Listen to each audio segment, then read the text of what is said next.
이어서 모닝 리포트 들어가 보겠습니다. 세 가지 종목이 준비됐고 그중에서 건설 관련된 종목이 목표가가 상향 조정이 되어 있습니다. 바로 GS건설이 되겠는데요. 아시다시피 아직 건설 업황은 한파가 지속 중에 있습니다. 그런 가운데 원가율과 그리고 이니마라는 새로운 또 개념이 들어가 있는데요. 이러한 부분들이 어떻게 모멘텀이 될 수 있을지 알아보고요.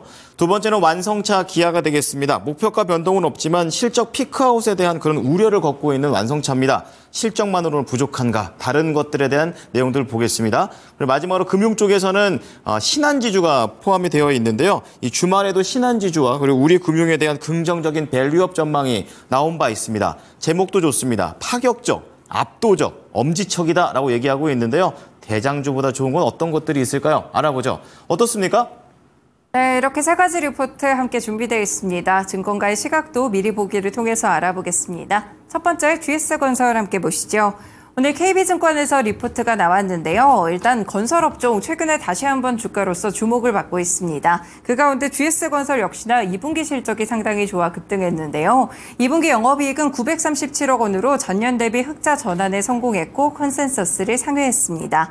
비주택 부문에서 각종 비용 반영이 있으면서 원가율과 관련된 증가가 있었지만 주택과 건축 부문의 원가율은 예상보다 좋았다고 하는데요. 선제적으로 원가율을 조정해서 안정적으로 관리가 되고 있습니다. 무엇보다 올해 상반기에 8,486대의 이 세대의 주택을 공급하게 되면서 연간 목표의 40% 이상을 달성하게 됐는데요.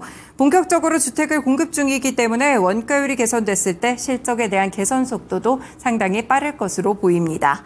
이 앞으로의 원가율 개선 타이밍이 빠르다는 점에서 주목을 받고 있는 가운데 GS 이니마도 주목을 해볼 수가 있겠습니다. 현재 GS 이니마의 매각을 통해서 유입될 현금 규모에 따라서 시장의 평가가 완전히 달라질 수 있겠는데요. 시장에서는 현재 기업 가치를 최소 1조 6천억 원 정도로 평가하고 있는 상황입니다. 특히 대형 수처리 업체들에게 GS 이니마라는 매물은 굉장히 매력적인 매물이 될 것이다라고 증권가에서는 함께 분석했고요. 이에 따라 목표 주가는 24,500원까지 상향 조정했습니다.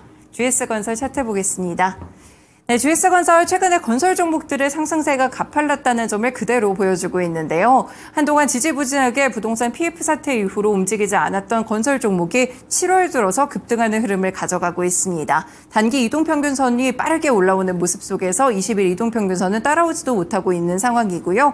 지난번에도 이 실적이 발표되면서 급등이 나왔던 GS건설이기도 합니다. 관련 리포트에 대한 내용까지 주목해 보시면 좋을 것 같습니다. 네, 두 번째 종목 보겠습니다. 바로 기아고요. 메리츠증권에서 리포트가 나왔습니다. 기아도 실적 발표가 있었죠. 그런데 주가는 지지부진합니다. 2분기 영업이익은 3조 6,400억 원으로 전년 대비 7% 이상 증가했고 이렇게 영업이익뿐 아니라 매출이나 지배주주 순이익까지 모두 컨센서스에 부합하게 됐습니다.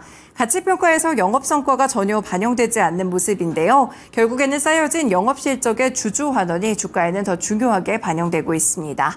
시장에서 방어 논리가 아닌 성장 논리가 필요하다고 증권가에서는 봤는데요. 일단 이번에 호실적이 만들어진 부분이 자동차의 판매량 증가가 아닌 판매 가격 상승으로 만들어진 호실적이라는 점에서 단순 재료비 하락으로 높아진 인센티브를 방어했다는 논리는 수명이 짧아 보인다라고 이 평가를 받았습니다. 전기차의 원가 경쟁력을 확보하기 위한 기술에 대한 진전이나 스마트카를 위한 세부 내용을 공유하는 것이 부재했다고 하는데요. 시장은 굉장히 빠르고 바뀌기 때문에 장기 대응 능력을 보여주지 못한다면 결국에는 도태될 수 있다. 이 미래에 대한 준비 능력에 대한 구체적인 시그널이 필요하다라고 분석을 했습니다. 이에 따라서 일단 목표 주가는 현재 지점 14만 원을 유지했는데요. 기아 역시나 함께 차트로 통해서 만나보겠습니다. 네, 기아 실적 발표 날 3% 급락했습니다. 지금 최근 차트를 보시면 한번 올라오다가 6월 정도부터 다시 한번 하락세를 걷고 있는 모습인데요.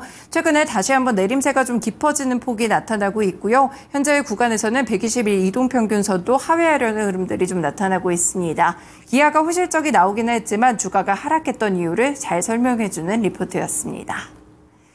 네, 마지막 종목은 신한지주 보겠습니다. 대신증권 리포트고요. 네, 제목 자체가 굉장히 자극적이라고 볼 수가 있겠죠. 파격적이나 압도적 그리고 엄지척까지 잘하고 있다는 이야기들이 담겼습니다. 2분기 지배주주 순이익은 1조 4,255억 원으로 전년 대비 15% 증가하면서 컨센서스를 상회하는 실적이었는데요. 비이자이익이 1분기에 이어서 1조 원을 상회했고요. 카드나 증권, 생명의 수수료 이익 증가가 견인을 했다고 볼 수 있겠습니다. 증권가의 운용 수익도 견조했고요. 부동산 PF 관련 충당금은 선제적으로 전입됐습니다. 사실상 이번에 주가가 급등하게 된 이유는 밸류업 공시에 대해서 파격적으로 발표를 했기 때문인데요. 이 배당 정책도 함께 발표가 됐는데 2027년까지 주주 환원율 50%, 주식 수는 5천만 주에 대한 감축을 선언했습니다. 2027년까지 봤을 때 약 3, 4년간 이 3조 원 정도의 자사주 매입이나 소각이 진행된다고 볼 수 있겠는데요. 바야흐로 금융주주의 총 환원율 50% 시대를 열었다는 점에서 긍정적인 평가를 내렸습니다. 전향적이고 훌륭한 결정을 환영한다라고 리포트에서는 언급했는데요. 현재 목표가 자체가 높게 잡혀있기 때문에 7만 5천 원 그대로 유지를 했습니다. 신한지주도 함께 차트 보시죠. 네, 최근에 시가총액 10위권으로 진입하면서 신한지주, KB금융에 대해서 계속 따라잡는 모습들이 펼쳐지고 있는데요. 그만큼 신고가 경신 랠리를 가파르게 보여주고 있습니다. 네, 이 종목도 보시면 6월 말부터 급등하는 모습 속에서 최근에 차트가 또 급격하게 위쪽으로 치솟는 모습들이 나타나고 있는데요. 역시나 금융주들 밸류업 공시와 더불어 증권가의 평가까지 함께 체크해 보시면 좋겠습니다. 이렇게 개장 전에 중요한 리포트까지 정리해드렸습니다. 지금까지 모닝 리포트였습니다.